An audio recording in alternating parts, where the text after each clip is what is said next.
gaan nou saam lees uit die woord van die Here uit. Matteus 5, vers 1 tot 12. En ons gaan fokus op vers 5. Dit is deel van ons reeks oor die saligsprekinge. En ons is dan nou by die derde saligspreking. So ons het reeds gefokus op die eerste en die tweede een. En vanoggend fokus ons dan nou op die derde een. Maar ons lees weer die hele tekstdeelte saam. Matteus 5, van vers 1 tot vers 12. Ons lees vir hierdie reeks uit die 33-53 vertaling. En toe hy die skare sien, het hy op die berg geklim, en nadat hy gaan sit het, het sy disippels na hom gekom, en hy het sy mond geopen, en hulle geleer en gesê, salig is die, wat arm van gees is, want aan hulle behoort die koninkryk van die hemele. Salig is die wat treur, want hulle sal vertroos word. Salig is die sagmoediges, want hulle sal die aarde erwe. Salig is die wat honger en dors na geregtigheid, want hulle sal versadig word. Salig is die barmhartiges, want hulle sal barmhartigheid bewys word. Salig is die wat rein van hart is, want hulle sal God sien. Salig is die vredemakers, want hulle sal kinders van God genoem word. Salig is die wat vervolg word ter wille van geregtigheid, want aan hulle behoort die koninkryk van die hemele. Salig is julle wanneer die mense julle beledig en vervolg en valslik allerlei kwaad teen julle spreek om my ontwil. Verbly en verheug julle, omdat julle loon groot is in die hemel. Want so het die Here die profete so het hulle die profete vervolg wat voor julle gewees het. Tot sover toe die woord van die Here.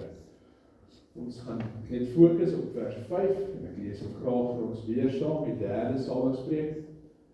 Salig is die sagmoediges, want hulle sal die aarde beerwe.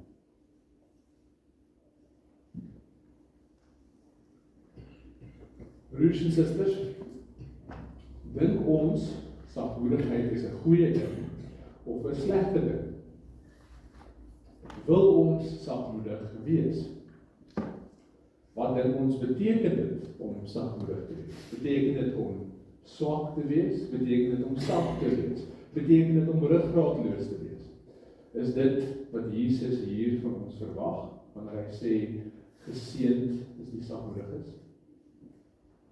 Ons het in die vorige preke oor die saligspreking gesê, dat Jesus 'n bergpreek, dit is wat begin hier in Matteus 5, handel grootliks oor die koninkryk van God, en dit begin dan met die wonderlike saligsprekinge, wat 'n beskrywing is van die salige burgers van die koninkryk van God. Dit is 'n beskrywing van ons. Dit is 'n beskrywing van wie ons is. En in hierdie bedeling kry ons dit nog nie heeltemal reg om perfek soos hierdie salige burgers te lewe nie. Dis iets waarin ons moet groei. Ons wil nou reeds ons koning eer, deur soos burgers van sy koninkryk te lewe. En ons sien uit na die dag wanneer hy weer gaan kom, om alles perfek reg te stel. En daarom moet ons nou reeds weet wat dit beteken om sagmoedig te wees, sodat ons daarin kan groei om so te lewe. Om te lewe soos 'n burger van die koninkryk van God. Maar die vraag is dan, wat beteken dit werklik om sagmoedig te wees? En as ons gaan kyk na die oorspronklike Griekse woord in die Bybel, dan sien ons dat hierdie woord word gereeld gebruik om 'n makdier te beskryf. Die woord beteken nie om swak of sag te wees nie. Dit beteken om sterk te wees, maar om heeltemal in beheer van jou krag te wees. Die dier is dalk mak, maar die dier bly 'n dier. 'n ander mooi beskrywing wat ek al gehoor het van wat dit beteken om sagmoedig te wees is, om te sê dat 'n sagmoedige persoon het 'n swaard en weet hoe om daai swaard te gebruik, maar die swaard is in sy skede. Die persoon gebruik dit op die regte tyd, maar is heeltemal in beheer daarvan. So om sagmoedig te wees beteken nie om swak te wees nie. Dis nie iemand wat nooit vir enigiets opstaan nie. Dis nie iemand wat die vrede wil bewaar ten alle koste nie. Sagmoedigheid impliseer ook nie besluiteloosheid of halfhartigheid of gebrek aan selfvertroue nie. Dit beteken nie om skaam of teruggetrokke te wees nie. Nee, dit beteken om volledig in beheer te wees van die krag wat jy het. 'n Sagmoedige persoon is iemand wat sterk is, in beheer is van sy emosies en beheers optree op die regte tyd en in die regte omstandighede, sonder om wraaksugtig te wees, sonder om magsugtig te wees, sonder om hoogmoedig te wees. Die Engelse woord vir sagmoedig is die woord meek of gentle. En dit dra verseker nie die volledige prentjie oor van wat dit beteken om sagmoedig te wees nie. Maar as mens mooi dink aan die Afrikaanse woord, dra dit eintlik die prentjie heel goed oor. Die Afrikaanse woord bestaan uit 2 woorde uit, sag en moedig. En dit is so mooi, hierdie 2 woorde saam. Daar is 'n sagtheid tot hierdie sagmoedige persoon, want hy is nie onnodig hard nie. Maar daar is ook 'n moedigheid tot hom. Hy het 'n ruggraat, hy het krag, hy het moed. Die persoon is beide sag en moedig. En Jesus is vir ons die perfekte voorbeeld hiervan. Toe mense hom gespot het en op hom gespoeg het, het hy nie teruggespot en teruggespoeg nie. Net nadat Petrus vir Jesus verloon het, het Jesus hom weer herstel en sy roeping vir hom hernie. Toe Judas in Getsemane gekom het om Jesus met 'n soen te verraai, het Jesus hom vriend genoem. En Jesus het dit bedoel. Hy was nooit onopreg of skynheilig nie. En selfs in die pyn van sy sterwe, het hy gesê en gebid, Vader, vergewe hulle, want hulle weet nie wat hulle doen. Deur alles was Jesus sagmoedig en nederig en volkome in beheer. En juist dit het sy mag en sy gesag uitgestraal. Maar wanneer dit egter by die waarheid van die woord van God gekom het en wanneer dit gekom het by die beskerming van ander en ander se geestelike welvaart, was Jesus heeltemal vreesloos. Hy het die Fariseërs sterk aangespreek oor die hardheid van hulle harte, toe hy die man met die verdorde hand genees het op die Sabbat. Hy was diep ontstel met sy disippels, toe hulle nie wou hê die kinders moes nader aan hom kom nie. Hy het 'n sweep gemaak en die geldwisselaars by die tempel verdryf, want hulle het dit verander in 'n rowersbedonk. En toe Petrus Jesus van sy roeping af wou weghou, het Jesus hom streng aangespreek deur te sê, gaan weg agter my, Satan. En dit alles het gekom van dieselfde Jesus. Die Jesus wat sagmoedigheid in sy volkome vorm aan ons geopenbaar het. Broers en susters, dit is wonderlik om raak te sien dat sagmoedigheid is heeltemal gewortel in die belofte van hierdie saligspreek. Ons het dus nou gekyk na wat dit beteken om sagmoedig te wees, maar ons moet nou kyk na wat dit beteken om die aarde te beerwe. Hierdie 2 werk heeltemal so saam. Die saligspreek sê, sagmoedig, ag salig is die wat sagmoedig is, want hulle sal die aarde beerwe. Nou, wat beteken dit om die aarde te beerwe? Toe Jesus hierdie in sy preek gesê het, het hy baie waarskynlik aangehaal uit Psalm 37 uit, van vers 9 tot vers 11, en ons sien daar iets van wat dit beteken om die aarde te beerwe. As ons hierdie vers lees, dan staan daar, want die kwaaddoeners sal uitgeroei word, maar wat die Here verwag, maar die wat die Here verwag, hulle sal die aarde besit. En nog 'n klein rukkie en die goddelose sal nie meer daar wees nie. Ja, jy sal ag gee op sy plek, maar hy sal nie daar wees nie. Die ootmoediges daarenteen sal die aarde besit en hulle verlustig oor groot vrede. Die volk van Israel weet, die kwaaddoeners sal uitgeroei word. Hulle weet, hulle sal nie meer daar op hulle land wees nie. Nou, die psalmdigter verwys hier na die land van Israel. Maar ons weet, hierdie psalm word finaal vervul in die nuwe hemel en die nuwe aarde, waarna ons as Nuwe Testamentiese gelowiges kan uitsien. Deur ons Here Jesus Christus, wat vir ons sondes gesterf het, wat opgestaan het uit die dood, om vir ons die ewige lewe te gee, kan ons nou weet, dat ons is kinders van God, en daarom erfgename van die koninkryk van God. En ons weet, hy gaan weer om die sonde en die Satan finaal te oorwin. Ons lees in Romeine 8, vers 16 en 17, hy sê van vers 16 af, die Gees self getuig saam met ons gees, dat ons kinders van God is. En as ons kinders is, dan is ons ook erfgename. En as ons erfgename is ons mede-erfgename van Christus. Ons weet, dat ons die aarde sal beerf. Ons weet, dat ons hoef nie wraakgierig, of dominerend, of selfgerechtig, of magsbeheer te wees nie, want ons weet, dat deur Christus en deur die almag van God besit ons klaar alles en ons kan dit nie verloor nie. Jesus het volkome vertrou op sy Vader en daarom was hy ook volkome sagmoedig. Toe die mense op hom spoeg en hom spot, het hy nie teruggespot nie, want hy het geweet alles is deel van die Here se plan en niks kan dit verander nie. As kinders van God het ons ook reeds hierdie vertroue.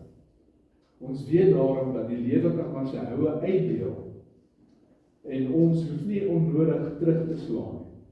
Want ons weet niks kan ons erfdeel van ons af wegvat nie. En ons kan ook met volledige vertroue op God opstaan vir die waarheid en opstaan vir die geestelike welvaart van ander, want ons weet dat niks kan ons erfenis van ons af wegvat. Ons kan die regte ding doen op die regte tyd, want ons weet dat God is met ons.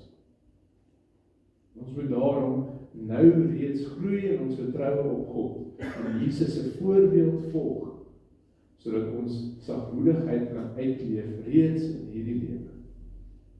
Het is baie opvallend dat Jesus sê in Matteus 11 vers 29 tot 30 die volgende woorde, hy sê, neem my juk op julle en leer van my, want ek is sagmoedig en nederig van hart. En julle sal rus vind in julle siele, want my juk is sag en my las is lig. Jesus sê hier direk dat ons van hom moet leer, want hy is sagmoedig en nederig, en hy gebruik 'n baie mooi beeld om dit uit te druk. Hy sê, neem my juk op julle.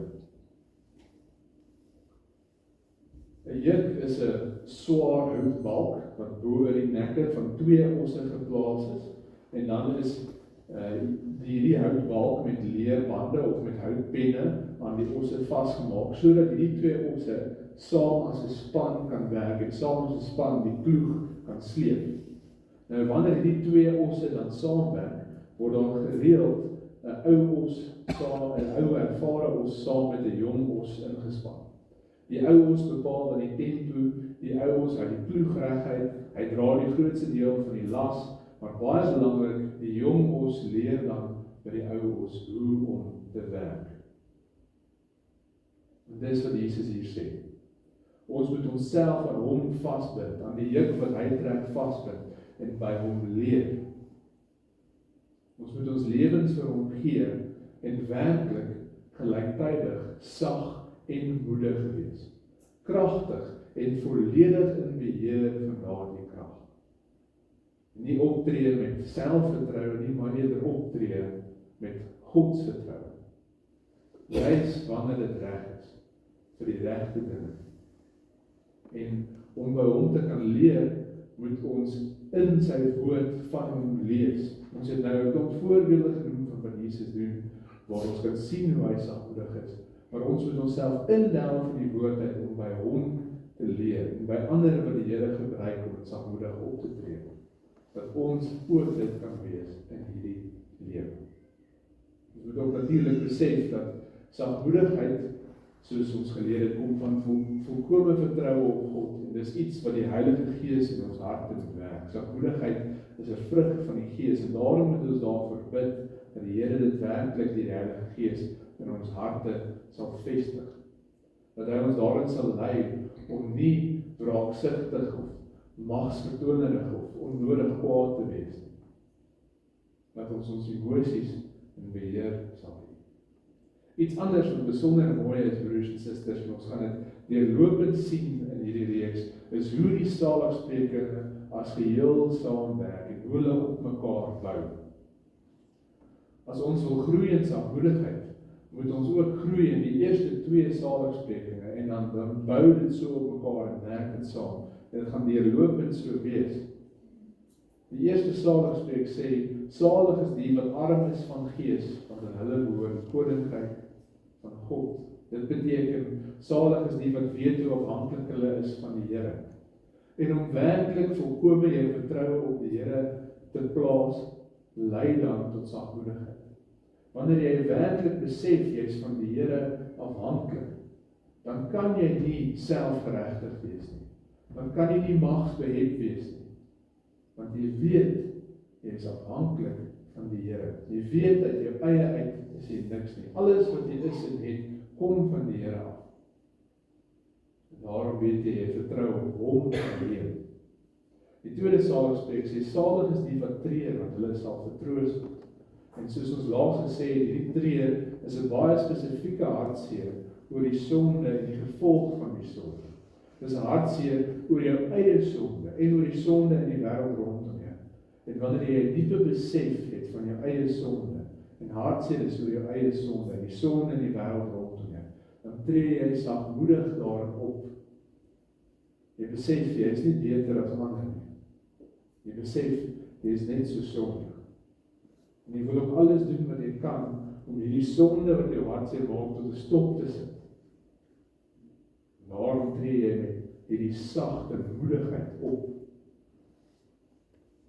En op hierdie manier bou die eerste 2 saligspreuke op tot die derde. Ons moet besef, ons is geroep om sagmoedig te wees in hierdie wêreld.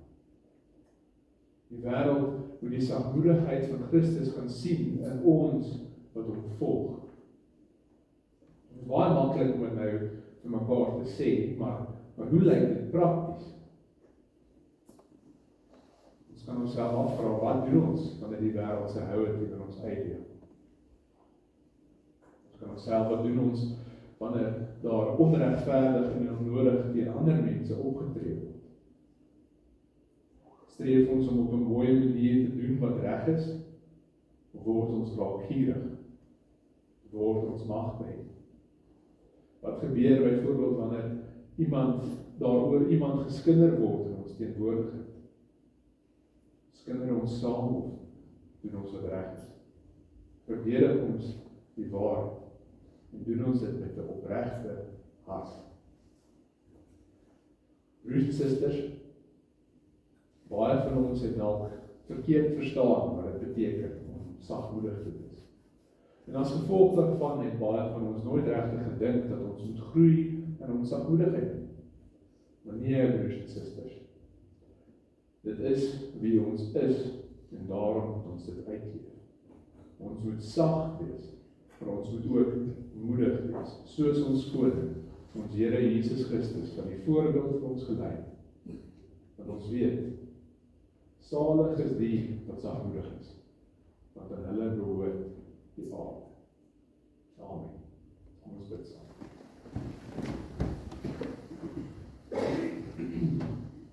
Ons almagtige Here, ons Vader, ons dankie dat U vir ons die woord gee, dat ons daarin U kan leer ken, dat ons daarin ook kan raak sien hoe U seun, ons Here Jesus Christus, sagmoedig is, en ons vra dat U ons aan hom sal vasbind, dat ons saam met hom aan die juk sal trek, dat hy ons sal leer, dat ons in dieselfde rigting as hy sal werk, dat ons al hoe meer en meer sagmoedig sal word, dat ons op 'n mooi en 'n regte en 'n sagte manier sal opstaan vir dit wat reg is. Nie uit selfgeregtigheid of enigiets soos dit nie, maar omdat ons weet dat deur U genade en U liefde en U seën wat ons die kinders gemaak het, sal ons die aarde beërwe. Dat niks het ooit van ons sal kan weggaan. Ons bid in besonder vir elkeen wat swaar kry, vir elkeen wat siek is, vir elkeen wat enige ander struikelblok in hulle lewens mag hê, of dit nou met 'n verhouding is, of dit nou emosioneel is, of dit nou fisies is. Mag ons weet dat ons saam met Christus erfgename is. Dat ons weet dat ons is burgers vir die koninkryk, dat ons salig is, en mag ons daarin ware vrede vind. Ons bid dat U ons elkeen sal gebruik om hierdie sagmoedigheid uit te leef in die wêreld daar buite, 'n wêreld wat so vol is van dominering, wat so vol is van selfgeregtigheid. Mag ons die lig daar laat skyn. Ons bid dit alles in Jesus naam alleen. Amen.